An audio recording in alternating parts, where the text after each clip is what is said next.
परम सत्कार्यो गुरु प्यारी सात संगत जी राधा स्वामी जी। सात संगत जी जो पूर्ण गुरु होते हैं वो दया का सागर होते हैं, हर किसी से प्रेम करते हैं। गुरु का दिल मोम जैसा होता है। गुरु कभी भी किसी में कोई भेदभाव नहीं रखते हैं। लेकिन आप इस वीडियो के जिस टाइटल को पढ़कर आए हैं उसको देखकर आप भी हैरान हो रहे होंगे कि बाबा जी ने एक सेवादार को चांटा क्यों मारा। ऐसी क्या बात हो गई थी कि बाबा जी को इतना ज़्यादा सख्त होना पड़ गया। आप यकीन मानिए, जब आप इस वीडियो में सुनाई गई साखी को पूरा सुन लेंगे तो आप भी कहेंगे कि बाबा जी ने सही किया। सात संगत जी, ये घटना सेवादार ने खुद अपनी आप बीती संगत को बताई थी जी। सेवादार दिल्ली का रहने वाला था। सेवादार ने बताया कि मैं दिल्ली की एक कंपनी के मालिक के पास उसके असिस्टेंट की नौकरी किया करता था। लगभग 10 से 11 साल मैं इस कंपनी के मालिक के साथ ही काम कर रहा था। स्वभाव से मालिक थोड़ा सख्त थे और कई बार दूसरे लोगों के सामने भी मुझे डांट दिया करते थे, जिस वजह से मुझे बिल्कुल भी अच्छा नहीं लगता था और मुझे अपनी बेइज्जती महसूस होती थी। लेकिन मेरी सैलरी और बाकी सब खर्चे मुझे टाइम पर ही दे दिया करता था। इस बात का मुझे बहुत बाद में एहसास हुआ था कि वो सिर्फ मुझसे ही नहीं बल्कि अपने परिवार के लोग और उसकी कंपनी में काम करने वाले दूसरे कर्मचारियों के साथ भी गुस्से से और घमंड से बात किया करता था। लेकिन मुझे दूसरों से क्या लेना था। मेरी बेइज्जती होती थी, जिस वजह से मुझे अच्छा नहीं लगता था और मुझे क्योंकि नौकरी करनी थी तो मालिक की बातें सुननी ही पड़ती थी। मेरा काम असिस्टेंट का था, लेकिन अगर कभी मालिक का ड्राइवर छुट्टी पर होता तो मुझे ही मालिक की गाड़ी चलानी भी पड़ती थी। हमारा मालिक माता रानी का बहुत बड़ा भक्त था और उसमें लाख बुराई है, लेकिन एक अच्छाई ये थी कि वो दूसरों की आस्था का सम्मान करता था। मैंने जब भी उससे डेरे जाने के लिए छुट्टी मांगी तो उसने कभी मना नहीं किया। उसका मानना था कि भगवान एक है, बस उसके रूप अलग अलग है। कोई डेरे को मानता है तो कोई मंदिर को। इस एक अच्छाई को छोड़कर मुझे उसके अंदर कोई भी अच्छाई नज़र नहीं आती थी। मेरी 2 बेटियां हैं और बड़ी बेटी की शादी 2 साल पहले हमने कर दी थी। अब हम छोटी बेटी के लिए रिश्ता देख रहे थे। फिर कुछ समय के बाद हमने एक अच्छा परिवार देखकर अपनी बेटी का रिश्ता कर दिया। परिवार बहुत अच्छा था और क्योंकि बड़ी बेटी की शादी में हमने मोटरसाइकिल दी थी तो छोटी बेटी को भी मोटरसाइकिल देनी थी। तो मैंने शादी की तैयारियां शुरू कर दी और अपनी जमा पूंजी को बैंक से निकलवा लिया और हम सब शादी का सामान खरीदने में लग गए। मेरे पास बाकी सब चीज़ों के तो पैसे थे, लेकिन इस बार मोटरसाइकिल खरीदने के पैसे नहीं हो पा रहे थे और मैं नहीं चाहता था कि एक बेटी को मोटरसाइकिल दी है तो दूसरी को ना दूँ। इस वजह से मैंने अपने मालिक से 2 महीने की सैलरी एडवांस में मांगी, लेकिन उसने मुझे मना कर दिया। उसने बहाना लगा दिया कि अभी कंपनी लॉस में चल रही है, मेरे खुद के ऊपर बैंक की बहुत देनदारी है, तो मैं तुझे एडवांस सैलरी कहाँ से दूँ।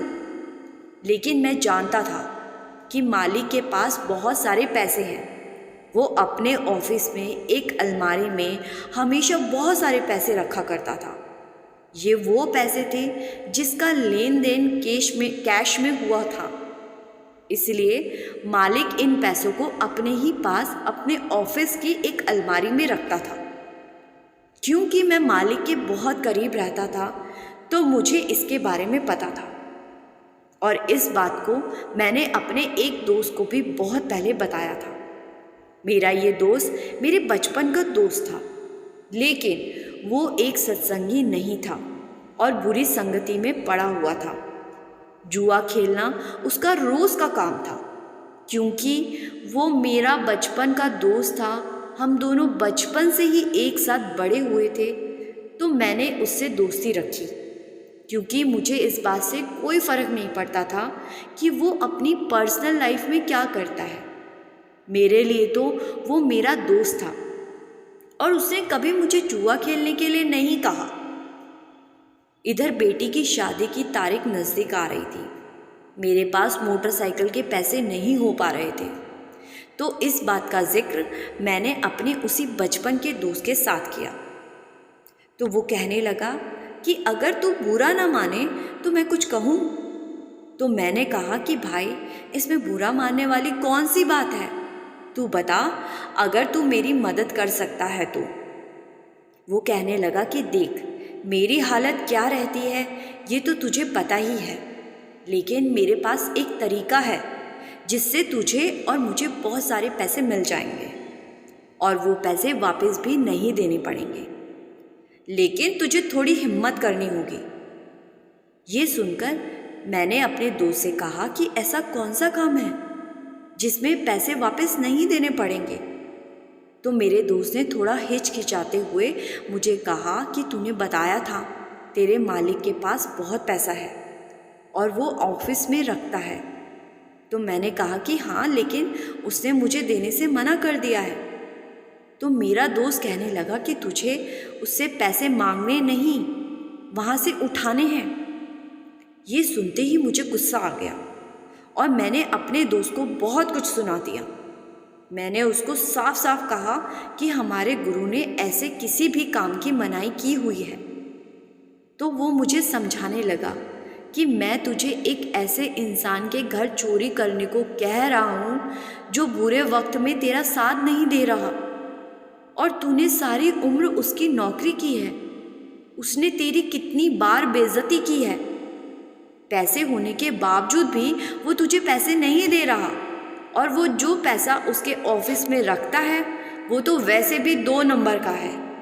अगर ऐसे पैसे को हम उठा लेंगे तो इसमें कुछ गलत नहीं होगा।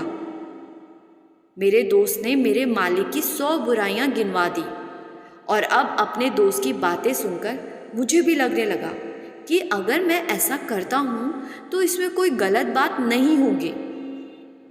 फिर एक दिन शाम को जब मेरा मालिक ऑफिस से अपने घर के लिए निकला, तो ऑफिस बंद होने के बाद मैं और मेरा दोस्त पिछले दरवाजे से ऑफिस के अंदर दाखिल हो गए और जहाँ मालिक पैसे रखता था उस अलमारी तक पहुँच गए। और मैं ये भी जानता था कि मेरा मालिक अलमारी की चाबी कहाँ रखता है। तो मैंने वहाँ से चाबी उठाई और अपने दोस्त के साथ मिलकर अलमारी खोलने की कोशिश की, लेकिन जैसे ही मैंने चाबी को अलमारी में लगाया तो मुझे किसी ने बहुत ज़ोर से चांटा मारा।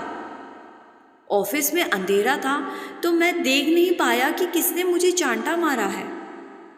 पहली बार मुझे लगा कि ये मेरा वहम है, लेकिन दूसरी बार फिर से मुझे किसी ने चांटा मारा और मैं डरकर अलमारी से पीछे हट गया। ये देखकर मेरा दोस्त पीछे हटने की बजाय पूछने लगा, तो मैंने कहा कि कोई मुझे मार रहा है। ये सुनकर वो हंसने लगा और कहने लगा कि भाई, तूने ऐसा काम कभी किया नहीं, इसलिए तुझे डर लग रहा है। यहाँ हम दोनों के अलावा कोई नहीं है। तो मेरे दोस्त ने मुझसे चाबी ले ली और खुद अलमारी खोलने लगा। वो अलमारी खोल रहा था और उसी समय मुझे फिर से किसी ने चांटा मारा और मुझे मेरे सामने एक पल के लिए बाबा जी खड़े हुए दिखाई दिए, और एक ही पल में बाबा जी वहाँ से गायब हो गए। ये देखकर मैं बहुत डर गया और ऑफिस से भागकर बाहर आ गया। ये देखकर मेरा दोस्त भी बाहर आ गया। तो मैंने उसको कहा कि मैं ये काम नहीं करूँगा। मेरा मालिक कितना भी बुरा है, उसकी करनी उसके साथ है और मेरी करनी मेरे साथ होगी। अगर वो बुरा है तो मैं क्यों बुरा बनूं? उसके पैसे हैं, उसकी मर्जी, वो मुझे दे या ना दे। इसका मतलब ये तो नहीं कि मैं एक चोर बन जाऊं। ये कहते हुए मैं रोने लगा और बाबा जी से माफ़ी मांगने लगा।